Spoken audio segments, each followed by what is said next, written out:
ওই তো ওই রাখালগণ আমাকে যে নিন্দা দিয়েছি তাই এবার হারে হারে প্রতিশোধ নেব। কান্দে আমার বাঁশের বাঁশি আরো কান্দে হিয়া বাঁশরি বা যাইয়া যাব গরুর পালো লইয়া রে আমি তো গো দিব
আমি আর এখানে বসে থাকবো না। হ্যালো, ওই তো ওই রাখালগণ আমাকে যে নিন্দা দিয়েছি তার এবার হারে হারে প্রতিশোধ নেব। তবেই আমার দেবী পদ্মা, দেবী দাঁড়াও রাখাল, আমি আসছি।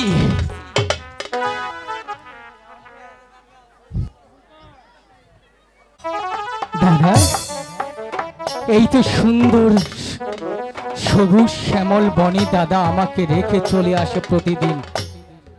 আমিও দেখবো দাদা কোথায় যায় কি করে। আজ থেকে আমাকে দেখার পালা, দাদা কোথায় যায়, কি ভালো মন্দ খায়। ঠিক আছে কার্তিক, দাদা। এখানে? হ্যাঁ দাদা, তুমি অবাক হচ্ছ তাই না? হ্যাঁ। আমি জানি তুমি অবাক হবে। কেন? কারণ তুমি তো একটা বেঈমান। বেঈমানরা যখন ভালো মানুষ দেখে তাহলে অবাক হয়েই থাকে দাদা।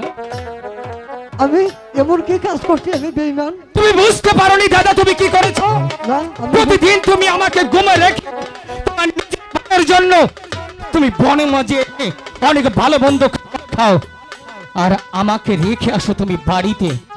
আজ তুমি বলছো যে আমি কি করেছি তাই না দাদা? কার্তিক তুই এই কথা সম্পূর্ণ ভুল নেই কার্তিক। হ্যাঁ, সবই যদি ভুল হয় সঠিক কোনটা তুমি বলতে পারো? কার্তিক তুই হ্যাঁ, আজকে তোর কারণে মার কারণে এই বড় মাঝে আসছে গরু চড়াইতে। কিছু রোজই করবো তোকে নিয়ে মাকে নিয়ে খাবো রে ভাই। তোমাকে ডেট করি দাদা। কার্তিক তুই হ্যাঁ দাদা, হ্যাঁ। আমাকে ভুল বলিস না রে কার্তিক। আমি ভুল তো সেই দিনই করেছি সেই দিন আমার বাবা আমাকে ছোট রেখে চলে গিয়েছে ওই শ্মশান ঘাটে। সেই দিনই তো আমি ভুল করেছি। সেই দিন আমার এই রাস্তায় থেকে রাস্তার পাশে যে আমার খেলা করতে হয়েছে। তোমার মতো দাদা থাকতে তুমি কি দিয়েছো না দিয়েছো, এক মুঠো খাবার না দিয়েছো, ভালো মন্দ একটি কাপড়, তারপরে তুমি ভুল করনি দাদা। তুই এই কথা বলতে পারলি আমাকে?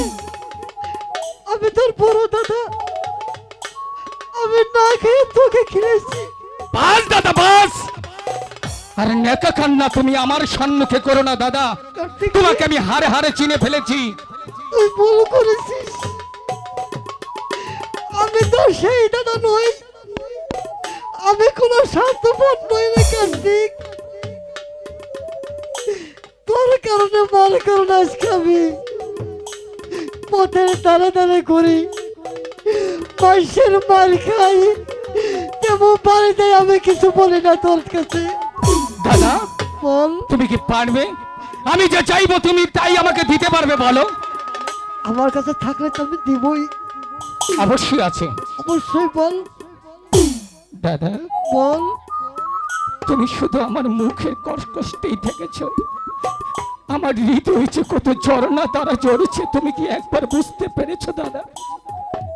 আমি যে আর সহ্য করতে পারছি না। রাস্তায় যখন আসি মা বলেছিল ওরে কার্তিক আর গণেশ আজ 3 দিন যাবত আমার পেটে কোনো খাবার নেই। আমি সেই থেকে মার সাথে প্রতিজ্ঞা করেছি আজ থেকে দাদার পাশে দাঁড়াবো। দাদাই যে লাঠি দিয়ে গরু চড়ায় সেই লাঠি দিয়ে আমি গরু চড়াবো। কার্তিক তুই আমার শুধু অভিমানটাই দেখেছো দাদা। আমার বুক ভরে ভালোবাসা তুমি দেখোনি দাদা, তুমি দেখোনি। এই কথা বলিস না রে ভাই। তাহলে তুমি ওই লাঠিখানা আজ থেকে আমাকে দেবে। আজ থেকে তুমি আর কোনো নিষেধ করবে না যে তুই পারবি না, এতে তোর দ্বারাই হবে না। আমার এই সম্বল রে ভাই, বাবা কোনো সম্বল দেয় না আমাকে। বলতে বলে গণেশ আমি মরার পরে তোকে মেরে লাঠিটা দিয়ে গেলাম, তুই বড় যত্ন করে রাখিস। কার্তিক এই লাঠি আর রাখবো না, আজকে তোর কাছে দিব রে। লাঠি বড় যত্ন করে রাখিস রে ভাই। দাদা বল। বাবা নেই তাতে কি হয়েছে? তুমি তো আছো। তুমি যে দায়িত্ব আমাকে দিয়েছো আমি যেন পারি সেই দায়িত্বটা রক্ষা করতে দাদা। কার্তিক কি আমি যেন আমি আশীর্বাদ করি আমার আশা যদি পূরণ হয় তোকে আমি মোর দোয়া করি না, তোকে আমি আশীর্বাদ করি। ঠিক আছে, তুমি তো মাঠের এক প্রান্তে বসে থাকো, আমি বসি, আমি গরু চড়াবো। অবশ্যই বসবো। মাঠের কোনায় বসি, আমি দেখবো তুই কেমন করে গরু সরাস। মা গো, মা, তোমার মুখে হাসি ফোটানোর জন্য প্রয়োজনে যদি আমার জীবনে দিতে হয়, আমি হাসতে হাসতে জীবনে দেব, তবু তোমার মুখে আমি যেন খাবার তুলে দিতে পারি। আমাকে তুমি আশীর্বাদ করো মা, আমাকে তুমি আশীর্বাদ করো।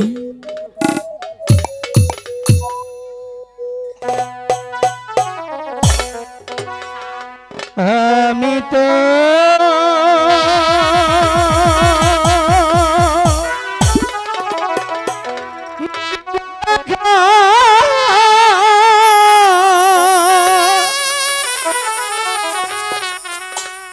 এই নামাথেই গুলি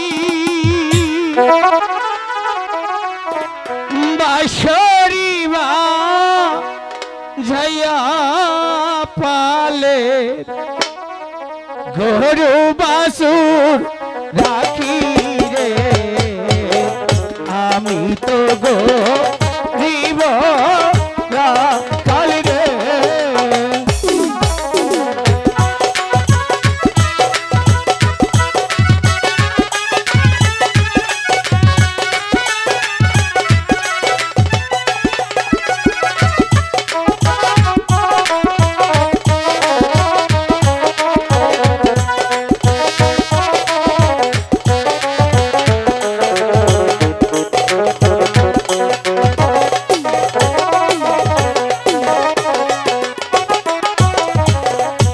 কান্দে আমার বাঁশের বাঁশি আরো কান্দে হিয়া, বাঁশরি বা যাইয়া যাব গরুর পালো লইয়া রে, আমি তো গরিব রাখাল রে।